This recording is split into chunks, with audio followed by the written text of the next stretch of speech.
Hello everyone, welcome back to another major vlog. অনেক দিন পর আবার একটা one day tour related vlog. কিন্তু এই ভ্লগে দাদা নেই, দাদার বদলে আছে অন্য দুজন মানুষ। কারা এক্ষুনি দেখতে পারবে।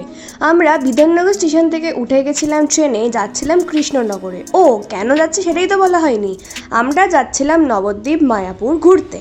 ট্রেন থেকে নেমে স্টেশন থেকে বেরিয়েই আমরা একটা টোটো আর অটো যেটা বলবে সেটাই উঠে গেছিলাম। কিন্তু এই অটোটা ছিল ব্রেক ড্যান্স অটো। দুবার ঝাঁকুনি দিয়ে তারপর স্টার্ট হচ্ছিল। সুন্দর প্রাকৃতিক দৃশ্য দেখতে দেখতে রেল লাইনের ধার ধরে আমরা চলে যাচ্ছিলাম স্বরূপগঞ্জ ফেরিঘাটের উদ্দেশ্যে। সেখান থেকে আমরা নদী পার হয়ে যেতাম নবদ্বীপ।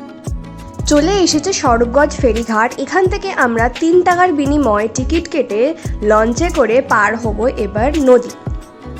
সঠিক সময়েই আমাদের নৌকো ছেড়ে দিয়েছিল এবং মায়াপুর নবদ্বীপের সব থেকে আকর্ষণীয় জায়গাটি হচ্ছে এই জলের রং। দু রকমের জলের রং মিলেমিশে একাকার। একদম মিলেমিশে গেছে যে তা নয়, পরিষ্কার কিন্তু বোঝা যায় একদিকের রংটা একটু ঘোলাটে, একদিকের রংটা একটু সবুজ। দেখো ধীরে ধীরে আমরা সবুজ রং থেকে ঘোলাটে গঙ্গার রঙের দিকে এগোচ্ছি।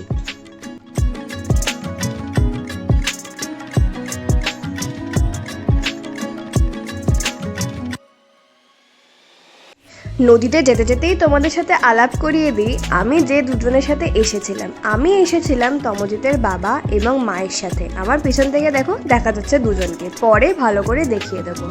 গল্প করতে করতে আমরা ক্ষণিকের মধ্যেই চলে এসেছিলাম নবদ্বীপে। এবং নবদ্বীপে আসার আমাদের আসল উদ্দেশ্য ছিল দু জায়গাতে পুজো দেওয়া। নবদ্বীপে নেমে আমরা একটা ছোট্ট দোকান থেকেই আমাদের ব্রেকফাস্টটা সেরে নিয়েছিলাম। ব্রেকফাস্টে ছিল পরোটা এবং ছোলার ডাল। আর এই হচ্ছে কাকু আর এই হচ্ছে আন্টি।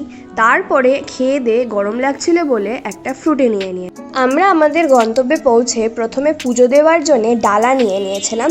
আমরা প্রথমে পুজো দিয়েছিলাম পোড়ামা তলায়, তারপরে গেছিলাম আমরা ভোলে বাবার পুজো দিতে। পোড়ামা হলেন মা কালীরই আরেক অবতার। এখানে ফটোগ্রাফি ভিডিওগ্রাফি দুই অ্যালাউড, কিন্তু সেটা শুধুমাত্র ভগবানের সাথে দাঁড়িয়ে নিজের ফটো তোলা অ্যালাউড নয়। একটি বিশাল বটগাছের তলায় মায়ের মন্দির প্রতিষ্ঠিত এবং এই পুরো বটগাছ জুড়েই কিন্তু জবা ফুল দিয়ে সাজানো। আমরা যখন গেছিলাম বেশ ফাঁকা ছিল। পুজো দিয়ে এখানে দাঁড়িয়েছিলাম বাকিদের জন্যে, আর সেদিনকে প্রচণ্ড গরম ছিল। তারপরে চলে গেছিলাম ভোলে বাবা দর্শন করতে। ভিডিওতে কতটা বোঝা যাচ্ছে জানি না, কিন্তু ভোলে বাবা বিশাল আকৃতির ছিলেন। এখানেও ফটোগ্রাফি এবং ভিডিওগ্রাফি দুটোই অ্যালাউড। পোড়ামা তলার মন্দিরের ঠিক বিপরীতেই ছিলেন মা ভবতারিণীর মন্দির। মন্দির চত্বরে অনেক ঠাকুরের জিনিস রিলেটেড দোকান ছিল। সেখানে আমি এই ছোট্ট গপুর সাথে দেখা করেছিলাম, আর আন্টি নিয়েছিল একটা মুকুট। এবার নবদ্বীপ থেকে মায়াপুর যাওয়ার পথে আমরা এই ব্লাউজের দোকানগুলো দেখতে পেয়েছিলাম, যেখানে সব রকম ব্লাউজই মাত্র 100 টাকায় পাওয়া যাচ্ছিল। আমাদের পরবর্তী এবং সবথেকে ইম্পর্টেন্ট গন্তব্যস্থল ছিল মায়াপুর ইস্কন মন্দির দর্শন করা। তাই জন্যে 10 টাকার টিকিট কেটে আমরা রওনা হয়ে গেছিলাম মায়াপুরের উদ্দেশ্যে।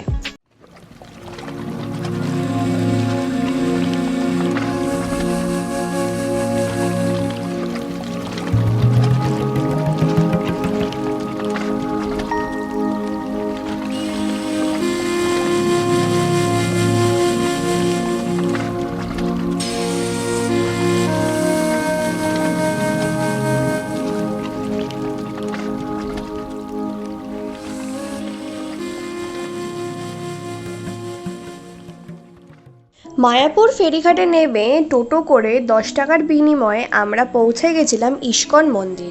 খুব বেশি সময় আমাদের লাগেনি, হেঁটে হয়তো আমাদের 10 মিনিট লাগতো। ওই যে দূর থেকেই কিন্তু দেখা যাচ্ছে মন্দিরের চূড়া। এটা যদিও নতুন মন্দিরের চূড়াটা দেখা যাচ্ছিল। টোটো থেকে নেমে রাস্তা পার হয়ে এবার কিন্তু মন্দিরে প্রবেশের পালা। এতক্ষণের অপেক্ষার অবসান ঘটল। মেন গেট থেকে ঢুকেই বাঁ দিকে কিন্তু ইনস্ট্রাকশনস দেওয়া আছে কোন দিকে গেলে তোমরা কি দেখতে পাবে। আর একদম ঢুকেই চোখের সামনেই নতুন মন্দিরটা দেখে বেশ ভালো লাগছিল। আর নতুন মন্দিরের সামনেই কিন্তু কুপন কাটার বুথগুলো করা ছিল।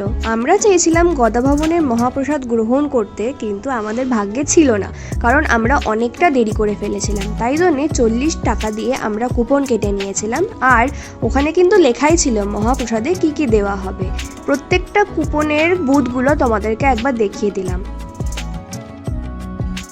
ভগবানের পুজোর কোন টাইমে কি হয় সেটার টাইম টেবিল এখানে দেওয়া ছিল, একটু পজ করে দেখে নিই। তারপরে আমরা একটু গেছিলাম গোপী ড্রেস দেখতে। প্রথমে তো এটা নিয়েছিলাম, বাকি অনেক ভ্যারাইটিস গোপী ড্রেস ছিল, কিন্তু এইগুলোর ব্লাউজ পিসগুলো বানিয়ে নিতে হতো। তারপরে একটু টুকটাক জিনিসপত্র আশেপাশে ঘুরে ঘুরে দেখছিলাম, কারণ আমাদের কাছে হাতে অনেকটা সময় ছিল।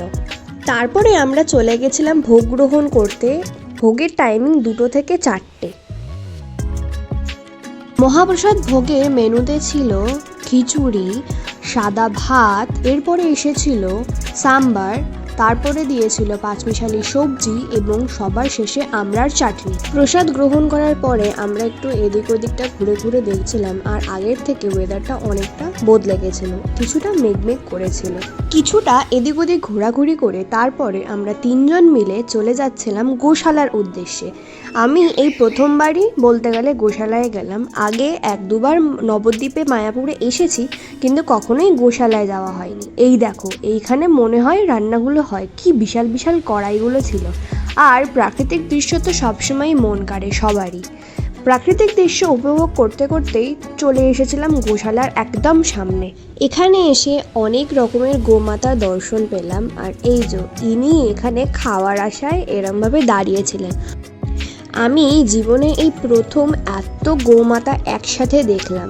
এমনি আশেপাশে 1-2টো দেখতে পাই, কিন্তু অনেক রকমের বিভিন্ন ব্রিডের গোমাতাকে দেখলাম। আবার এই গোমাতার শিংটা একটু কেমন হয়ে গেছিল, সেই নিয়েও চিন্তা করছিলাম যে কি করে এইসব হলো। যদি কেউ গো সেবা করতে চান তাহলে এখানে যোগাযোগ করতে পারেন, সব ডিটেলস দেওয়া আছে। আর সম্ভবত এখানকার সবথেকে সিনিয়র গোমাতা ইনিই ছিলেন। তারপরে আমরা বেরিয়ে 1 কাপ দই এবং 1 কাপ ক্ষীর খেয়ে নিয়েছিলাম। 2টো মিক্স করে খেতে হয়েছিল আমাদের, কারণ একটা অত্যধিক টক ছিল এবং একটা অত্যধিক মিষ্টি ছিল। গোশালা থেকে বেরিয়ে আমরা আবার গরুর গাড়িও দেখতে পেয়ে গেলাম, কিন্তু গরুর গাড়ি ভর্তি হতে অনেক সময় নেবে বলে আমরা টোটো করেই আবার মন্দিরে ফিরে গেছিলাম। মাথাপিছু টোটো ভাড়া 15 টাকা করে লেগেছিল। এখন চলে এসেছি, হয়ে গেছে সন্ধেবেলায়। সন্ধে কম, রাত বেশি লাগছে, কিন্তু না, আমরা গেছিলাম মন্দিরে। মন্দিরে তো ফোন অ্যালাউড নয়, তাই এখন সময় 6:30। এবার আমাদের তাড়াহুড়ো লেগে গেছে। কেন? কারণ আমাদের ট্রেনের টাইম ছিল 7:30 থেকে 8:45-র মধ্যে। আমাদেরকে পৌঁছাতে হতো কৃষ্ণনগর। তাই জন্যে তাড়াহুড়ো করে যতটা পেরেছি ভিডিও করেছি আর কি। আমার কাছে রাত্রিবেলায় নদী পার হওয়াটাও কিন্তু একটা অদ্ভুত এবং নতুন এক্সপিরিয়েন্স। প্রথমে তো কেউ ছিল না, তারপর ধীরে ধীরে যখন নৌকোটা ভর্তি হলো মনে একটু জোর এলো। সারা নদী জুড়ে অন্ধকার, শুধু 2 পারে 2টো টিউবলাইট জ্বলছিল। আলাদাই এক এক্সপিরিয়েন্স। তারপরে এতটাই টায়ার্ড হয়ে গেছিলাম, ট্রেনে হাত পা ছড়িয়ে আরাম করতে করতে বাড়ি এসেছিলাম। ট্রেন থেকে নেমে এবার বাসে উঠে গেছি আর যাচ্ছি বাড়ির উদ্দেশ্যে। এবং যেহেতু রাত্রিটা বেশ অনেক হয়েছিল, তাই দাদা আমাকে বাস স্ট্যান্ড থেকে নিতে এসেছিল। তাহলে এই ছিল মায়াপুর ইস্কনের গল্প। দেখা হবে তোমাদের সাথে নেক্সট কোনো মেজর ভ্লগে। সাবস্ক্রাইব করতে কিন্তু একদম ভুলো না। বাই।